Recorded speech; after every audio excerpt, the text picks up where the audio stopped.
बड़े गुस्से में यार, लगता है सुबह सुबह पति से झगड़ कर आई है। अरे पीरियड्स चल रहे होंगे इसीलिए तो इतनी चिड़चिड़ कर रही है आज। कितनी आसानी से औरतों को स्टीरियोटाइप कर देते हैं ना लोग। पीरियड्स चल रहे होंगे इसलिए मूड खराब है। रियली? मूड पीरियड्स शुरू होने के बाद खराब होता है या उससे पहले? आपकी पार्टनर का मूड कब खराब होता है? चलिए क्लैरिफाई कर लेते हैं।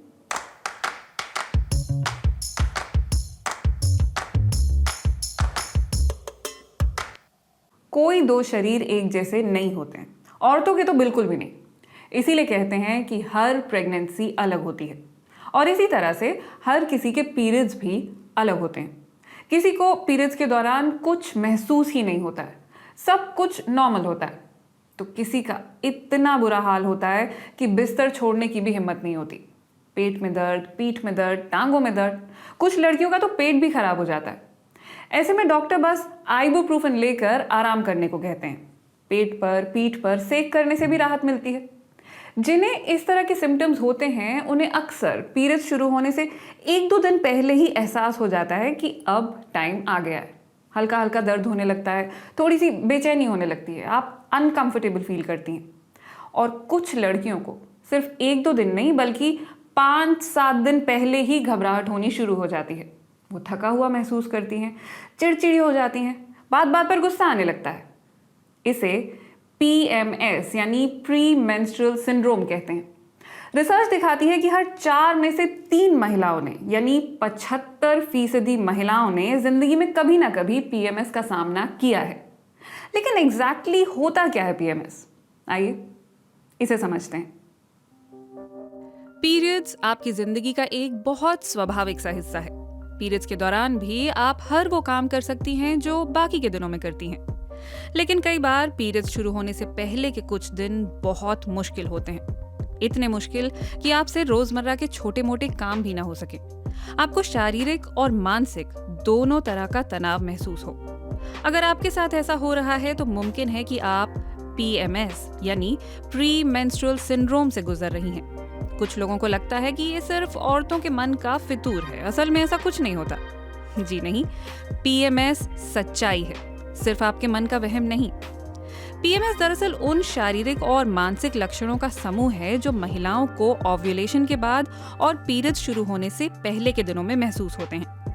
डॉक्टरों का मानना है कि ऐसा इस दौरान इसलिए होता है क्योंकि महिला के शरीर में एग बनने के बाद जब वो फर्टिलाइज नहीं होता, यानी जब महिला प्रेग्नेंट नहीं होती, तो एस्ट्रोजन और प्रोजेस्टेरॉन नाम के हार्मोन्स तेजी से गिरने लगते हैं।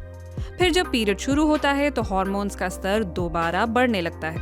तब PMS के लक्षण गायब होने लगते हैं। PMS का कम से कम एक लक्षण लगभग सभी महिलाओं को महसूस होता है, लेकिन उम्र बढ़ने के साथ लक्षण भी बढ़ सकते हैं। लेट 30s और अर्ली 40s में यानी 35 से 45 की उम्र के बीच ये लक्षण काफी बढ़ सकते हैं, क्योंकि ये वो वक्त है जब महिला का शरीर मेनोपॉज की तैयारी कर रहा है। मेनोपॉज यानी वो वक्त जब पीरियड्स आने बंद हो जाते हैं। इससे पहले के कुछ सालों को पेरी मेनोपॉज फेज कहा जाता है। इस दौरान हार्मोन्स लगातार ऊपर नीचे हो रहे होते हैं।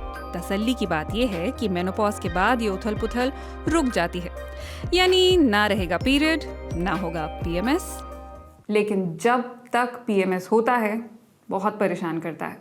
शारीरिक लक्षण कुछ इस प्रकार होते हैं। आपकी ब्रेस्ट में सूजन हो सकती है, दर्द हो सकता है, आपको कब्ज हो सकती है या दस्त भी लग सकते हैं। पेट फूला हुआ महसूस होता है, गैस की दिक्कत होती है, पेट में मरोड़ उठते हैं, सर दर्द या पीठ दर्द होता है, आप निढाल महसूस करती हैं। कई बार तो शोर और तेज रोशनी भी बर्दाश्त नहीं होती। और मानसिक लक्षण तो और भी ज़्यादा परेशान करते हैं। आप लगातार चिड़चिड़ा महसूस करती हैं, बेहद थकावट होती है, या तो बहुत नींद आती है या बिल्कुल नहीं आती। खाने को लेकर क्रेविंग्स होने लगती हैं, किसी को बहुत मीठा तो किसी को बहुत चटपटा खाने का मन होता है। आपको बातें याद रखने में दिक्कत आती है, बात बात पर टेंशन होती है, खूब तनाव महसूस होता है। कई बार तो बिना किसी बात पर रोने का मन भी होने लगता है। किसी को उदासी महसूस होती है तो किसी के मूड लगातार बदलते रहते हैं।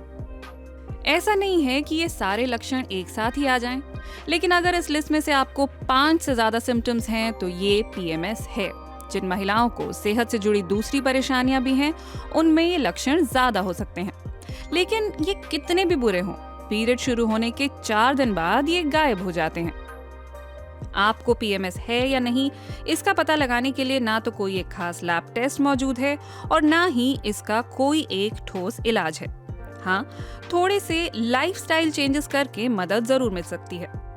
मिसाल के तौर पर दिन में 2 या 3 बार खूब सारा खाना खाने की जगह हर थोड़ी थोड़ी देर में कुछ कुछ खाते रहें।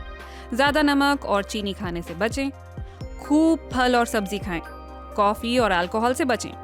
साथ ही folic acid, magnesium, calcium, vitamin D3 और विटामिन B6 जैसे सप्लीमेंट्स भी मददगार बताए जाते हैं। इसके अलावा हर रोज कम से कम आधा घंटा कसरत करने, योगा, मेडिटेशन और डीप ब्रीदिंग एक्सरसाइजेस से भी फायदा मिलता है। स्ट्रेस से दूर रहने की कोशिश करें और नींद पूरी करें। और अगर इतना सब करने के बाद परेशानी कम नहीं हो रही है तो अपने डॉक्टर से जरूर मिलें। जैसा कि मैंने आपको अभी बताया, पीएमएस का पता लगाने के लिए कोई लैब टेस्ट नहीं होता। तो जब आप डॉक्टर के पास जाएंगी तो वो आपसे कई तरह के सवाल करेगा या करेगी कि अभी जो आपने सिम्टम्स की इतनी लंबी लिस्ट देखी, इसमें से आपको क्या क्या परेशानी होती है। सिर्फ फिजिकल सिम्टम्स होते हैं या मेंटल भी होते हैं? कितने दिन के लिए होते हैं? एग्जैक्टली कब शुरू होते हैं? अगर आपके पीरियड शुरू होने से कुछ 5 दिन पहले से आपको ये लक्षण दिखने शुरू हो जाते हैं और पीरियड शुरू होने के 2-4 दिन के भीतर ये खत्म हो जाते हैं, तो ये पीएमएस की ओर इशारा है। अगर आपके साथ पिछले कम से कम 3 महीने से लगातार ऐसा हो रहा है तो ये मोस्ट प्रोबेबली पीएमएस है। अगर इन सिम्टम्स की वजह से आप अपने रोजमर्रा के काम नहीं कर पा रही हैं, आप इतना लो फील कर रही हैं कि आपसे ऑफिस का काम नहीं हो पा रहा है, घर नहीं संभल रहा है, तो ये पीएमएस हो सकता है। और अगर आप इस दौरान सिर्फ उदास ही नहीं, डिप्रेस भी फील करने लगी हैं, तो ये पीएमएस से थोड़ा ज़्यादा भी कुछ हो सकता है।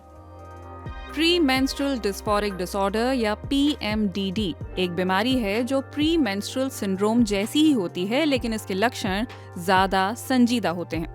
इसमें पीरियड शुरू होने से कुछ दिन पहले नहीं बल्कि 1 से 2 हफ्ता पहले से ही चिड़चिड़ापन शुरू हो जाता है, जो धीरे धीरे डिप्रेशन और एंजाइटी की ओर बढ़ता है। PMDD केवल 5% महिलाओं में ही देखा गया है।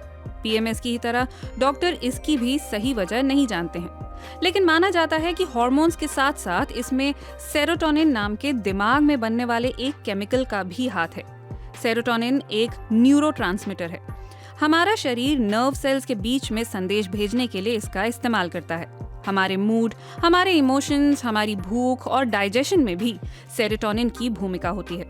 मेंस्ट्रुअल साइकिल के दौरान इसका स्तर बदलता है और कुछ महिलाएं इस बदलाव को बहुत ज्यादा महसूस करती हैं। ऐसे मामलों में डॉक्टर एंटी डिप्रेसेंट्स प्रिस्क्राइब करते हैं जो कि दिमाग में सेरोटोनिन की मात्रा को संतुलित रखते हैं। कुछ मामलों में डॉक्टर PMDD के इलाज के लिए गर्भ निरोधक गोलियां लेने को कहते हैं। अगर आपके परिवार में किसी को डिप्रेशन रहा है तो जेनेटिक तौर पर आप पर PMDD का खतरा ज्यादा है। एक तो ये ईशा मैडम ना बात बात पर डिप्रेशन को बीच में ले आती हैं। कभी बच्चा पैदा होने के बाद पोस्टपार्टम डिप्रेशन हो रहा है, तो कभी पीरियड शुरू होने से पहले PMDD सिर्फ 5% महिलाओं में देखा गया है, इसलिए इसके बारे में जानकारी होना अच्छा है। लेकिन PMS से लगभग सभी महिलाएं गुजरती हैं और ये फिजिकली और मेंटली दोनों तरह से चैलेंजिंग होता है। और मेंटल हेल्थ पर बार बार बात करना इसलिए ज़रूरी है ताकि सब लोग इस बात को समझ सकें कि कोई भी बीमारी हमारे हाथ में नहीं होती। बुखार हमारी मर्जी से तो नहीं चढ़ता, इसी तरह डिप्रेशन या मूड स्विंग्स भी हमारी मर्जी से नहीं होते। और ये जो कुछ लोग कमेंट सेक्शन में लिख कर जाते हैं ना, पहले के ज़माने में तो औरतों को ऐसा कुछ नहीं होता था, बस उस पर खुलकर बात नहीं होती थी। और यही हम कर रहे हैं, खुलकर सेहत से जुड़े हर उस मुद्दे पर बात कर रहे हैं जिस पर लोग अक्सर चुप रहते हैं। आज के लिए बस इतना ही। अगले हफ्ते आपसे फिर मिलूंगी। नमस्कार।